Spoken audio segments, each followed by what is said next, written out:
While China has a long tradition of developing fighting styles, some believe that most modern systems stem from the teachings of Bodhidharma.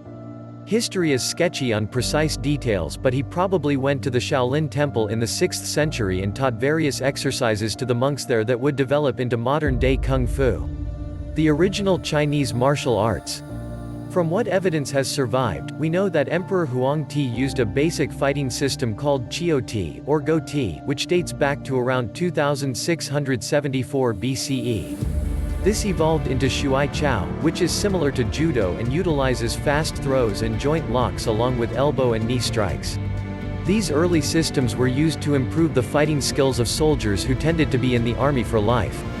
Those that lived long enough, however, could eventually retire to a monastery where they continued to use their training techniques to stay fit and healthy. Around 600 BCE, Confucius stated that the martial arts should be encouraged in everyday life, and his contemporary Lao Tzu devised a philosophical system called Taoism. The teachings of these two were handed down through the ages and became entwined with the martial arts of China and later neighboring countries. While this can be seen as the forerunner to Chinese martial arts, for many, modern-day Kung Fu began when an Indian monk known as Bodhidharma, or Tamo in Chinese, arrived at the Shaolin Temple around 527 CE. Bodhidharma, History and Legend. Tamo originally traveled to China in order to meet the emperor, a pious man who believed enlightenment could be obtained through good works being performed by others in his name. To this end, he had set about translating Buddhist scriptures from the ancient Indian language, Sanskrit, into Chinese in order to allow the common people to practice the religion. The Indian monk disagreed with this interpretation of the religion and parted ways with the emperor, heading for the nearby Shaolin Temple where the Sanskrit was being translated. Probably as a result of his disagreement with their ruler, the monk was refused entrance, so he sat in front of a wall in a nearby cave and meditated for 9 years to prove his worthiness. How much of the story of Bodhidharma's history is based on fact can never really be known, but we can say that a number of legends have arisen about him and that they themselves have become a part of the development of Kung Fu culture.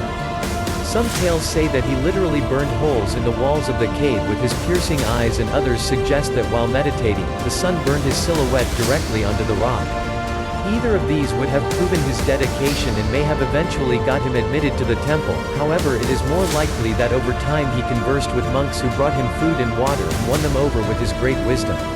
The type of Buddhism taught by the Indian monk became known as Chan and would have a great influence of the philosophy of the martial arts not only in China, but also in Japan, where it was known as Zen.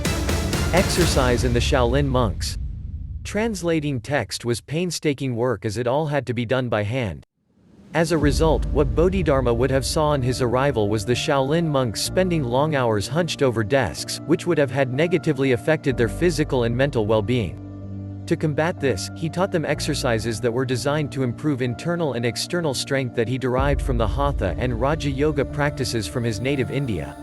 His teachings were based on the movement of 18 animals including the tiger, deer, snake and leopard.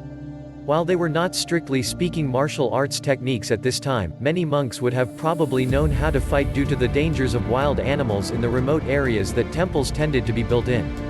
The roads for traveling monks like Tamo and his contemporaries would also be hazards, and protection from bandits would have been a must, either from trained bodyguards or from being able to fight themselves.